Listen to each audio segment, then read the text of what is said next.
और चलिए अब खबरें विस्तार से देखते हैं। मुख्यमंत्री शिवराज सिंह चौहान ने शिवपुरी के पोहरी में सभा को संबोधित किया और कांग्रेस पर जमकर निशाना साधा। उन्होंने कहा कि कमलनाथ ने गरीबों की योजनाओं को बंद कर दिया। उन्होंने एक कहानी सुनाते हुए कहा कि कांग्रेस वाले आएंगे, लालच देंगे, शराब बांटेंगे, साड़ियां बटेंगी, लेकिन हमें लालच में नहीं आना है। एक बार दूसरी बार तीसरी चौथी सब पार्टी कर जा रहे हैं। अब तो आएंगे गाँव बहकाने की कोशिश करेंगे। दारू ले लो, साड़ी ले लो, पैसा ले लो, पता नहीं कैसे कैसे बात करेंगे और बहकाने की कोशिश करेंगे। बोलो फंसोगे तो नहीं? अरे बताओ मेरी बहनों, फंसोगे तो नहीं? सीएम शिवराज सिंह चौहान ने मुरैना के खड़गपुर में बीजेपी प्रत्याशी रघुराज कंषाना के पक्ष में चुनावी सभा की। इस दौरान सीएम शिवराज ने कहा कि चुनाव जीते तो एमपी के लोगों को कोरोना की मुफ्त वैक्सीन दी जाएगी। वैक्सीन आ रही है, लगातार प्रक्रिया चल रही है।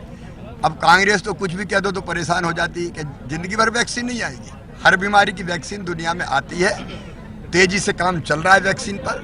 हमारे स्वास्थ्य मंत्री डॉक्टर हर्षवर्धन सिंह जी ने भी आश्वस्त किया बहुत जल्दी वैक्सीन आने वाली। जब आएगी तो निःशुल्क मध्य प्रदेश की जनता को लगाई जाएगी। भारतीय जनता पार्टी केवल भारतीय जनता पार्टी है। जो भारतीय जनता पार्टी में आदरणीय ज्योतिरादित्य सिंधिया जी आए, रघुराज आए, बाकी साथी आए, वो वैसे ही भारतीय जनता पार्टी में मिलके एक हो गए, जैसे दूध में शक्कर मिलके एक हो जाती है। एक परिवार है हमारा।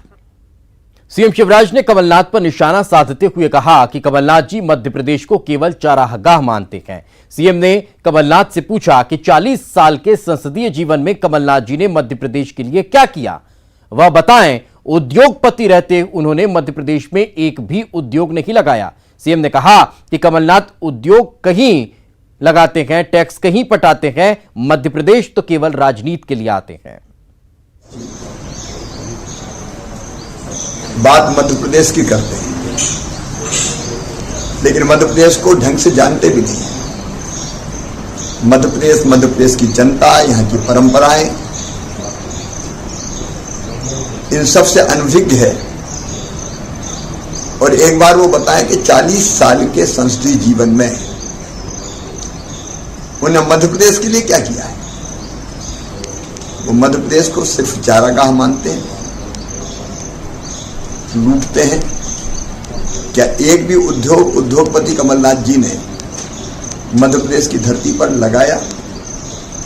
उद्योग कहीं और लगाते हैं, टैक्स कहीं और पटाते हैं, लेकिन यहां केवल राजनीति करते हैं। मध्य प्रदेश से और मध्य प्रदेश की जनता से उनको कभी लगाव नहीं रहा। इंदौर के सांवेर में पूर्व मुख्यमंत्री कमलनाथ ने सभा को संबोधित किया, जिसमें उन्होंने मुख्यमंत्री शिवराज सिंह चौहान पर जमकर निशाना साधा।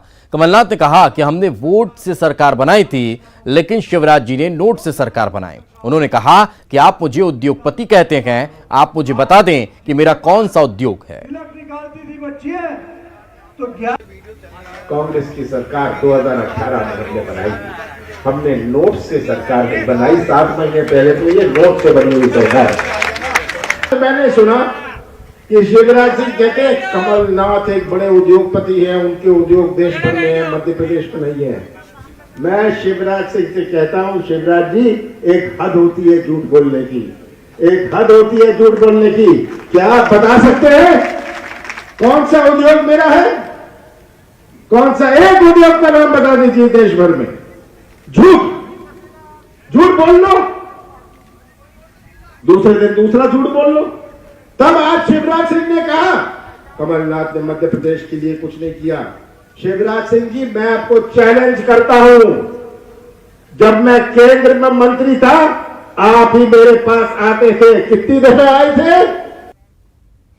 कमलनाथ ने आइटम वाले बयान पर मिले चुनाव आयोग के नोटिस का जवाब पेश कर दिया है। उन्होंने कहा कि उनके बयान का गलत मतलब निकाला गया। राज्यसभा सांसद विवेक तन्खा ने ट्वीट करके नोटिस के जवाब को शेयर किया, जिसमें उन्होंने कहा कि कमलनाथ जी ने निर्धारित समय सीमा के अंदर चुनाव आयोग के सामने अपना जवाब पेश किया है। उन्होंने अपने जवाब में कहा कि भाजपा हार के डर से मुद्दे बनाने के प्रयास में इस तरह की बातें कर रही है।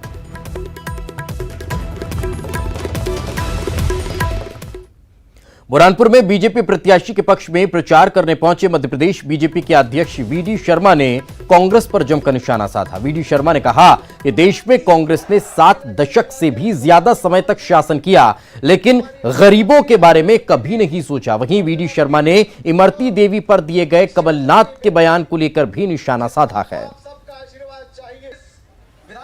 हमारे जनजाति क्षेत्र के लोग, उनके विकास के बारे में, उनके जीवन स्तर को ऊंचा उठाने के बारे में, उन गरीबों की चिंता करने के बारे में जो गांव के अंदर जनजाति क्षेत्र में रहते हैं। मित्रों, मैं पूछना चाहता हूं कांग्रेस के उस नेतृत्व से जो इतने सालों से इस देश के अंदर काम कर रहे थे, लेकिन जनजाति क्षेत्र के बारे में उन्होंने कभी यह विचार नहीं किया था कि जनजाति क्षेत्र का विकास कैसे होगा।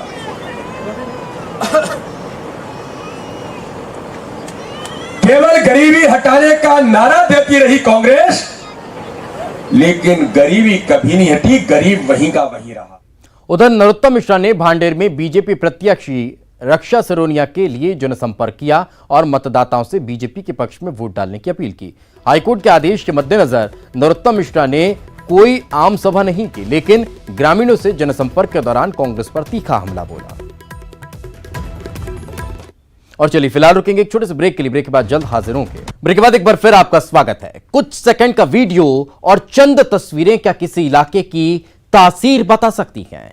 क्या किसी के रक्त रंजित इतिहास को बदल सकती हैं? और ऐसा ही ढेर सारे सवाल के जवाब इस रिपोर्ट में आपको मिलेंगे। 3 Sukma collector Alex Paul Menon और उनसे जुड़ा घटनाक्रम ये खास है क्योंकि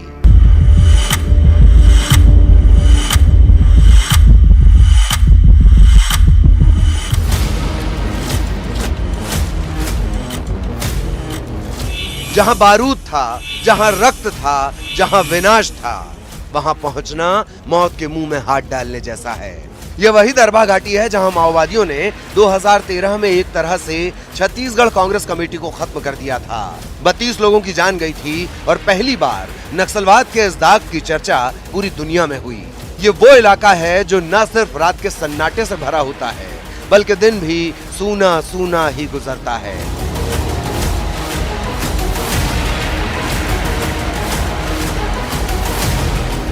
यही वजह है कि रात के सन्नाटे में जब यहाँ किसी ने इस गाड़ी को खड़ा देखा तो किसी अनहोनी की आशंका से भर गया, लेकिन मामला अलग था। सर जी जो स्वयं इस वक्त मौजूद हैं इस गांव में, जहां वो इस गांव उसके ग्रामीणों से मिलकर उनकी समस्याओं को सुनेंगे और उनकी समस्याओं का समाधान करने की कोशिश करेंगे। ये इस देश के अंदर दूसरे देश की वो हद है जहां संविधान अभी पहुंचा नहीं, विकास सिसक रहा है, जुबान खोलने का मतलब जिंदगी दांव पर लगाना होता है। ऐसी जगह आज अफसर पहुंचे हैं। उम्मीद है किसी दिन सरकारें भी पहुंच जाएंगी, क्योंकि अब यहाँ बदलाव है, यहाँ विकास है, यहाँ विश्वास है। Bureau report, news 18 Jagdalpur.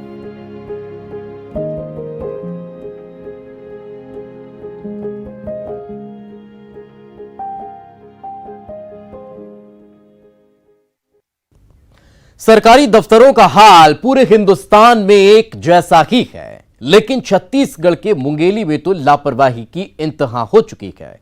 यहां अधिकारियों ने एक नहीं 7 जिंदा लोगों को सरकारी दस्तावेजों में जीते जी मार डाला।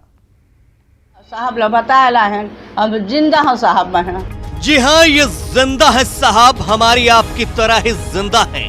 जीने के लिए अन्न की जरूरत है, पीने के लिए पानी चाहिए, लेकिन आपको क्या, सरकारी दफ्तरों में बैठकर जिंदा लोगों को मारने का ही तो आपने कॉन्ट्रैक्ट ले रखा है। इसलिए तो मोटी तनख्वाह हर महीने उठाते हैं ताकि गरीबों, मजलूमों और बेसहारों के मुंह का निवाला छीन सकें, उन्हें जीते जी मार दें। आए हैं साहब, हमार पेंशन नहीं मिला, आवास आ रही से तेनो काट दी से मृत्यु कह दी से। अब हम जिंदा हैं साहब। पंचायत वाले मन का की दिन तुम्हारा? पंचायत वाले मन कुछ नहीं बताइन। अभी जो नवा पंचायत ला पता होई से तो पता करीन है। का पता हुई से? मृत्यु हो गई से कह के नहीं मिला, कुछ नहीं मिले, मर गए की दिन? मर गए कई दिन है। अच्छा, हाँ तो वही समस्या लेके पहुँचे हैं हम। अभी अब साहब लोग बताएला हैं नहीं, हाँ साहब लोग बताएला हैं, अब जिंदा हैं साहब में। शासन प्रशासन से गुहार लगाती ये बुजुर्ग महिलाएं डिप्टी कलेक्टर से ये कहने पहुंची हैं कि जिंदा हौफ साहेब, क्योंकि ग्राम पंचायत ने इन्हें मृत बताकर शासन से मिलने वाली योजनाओं के लाभ से वंचित कर दिया है। दरअसल मुंगेली जिले के लोरमी इलाके में 4 साल पहले ग्राम पंचायत ने 29 मृतकों की सूची बनाई, जिसमें 7 जिंदा लोगों के नाम भी जोड़ दिए।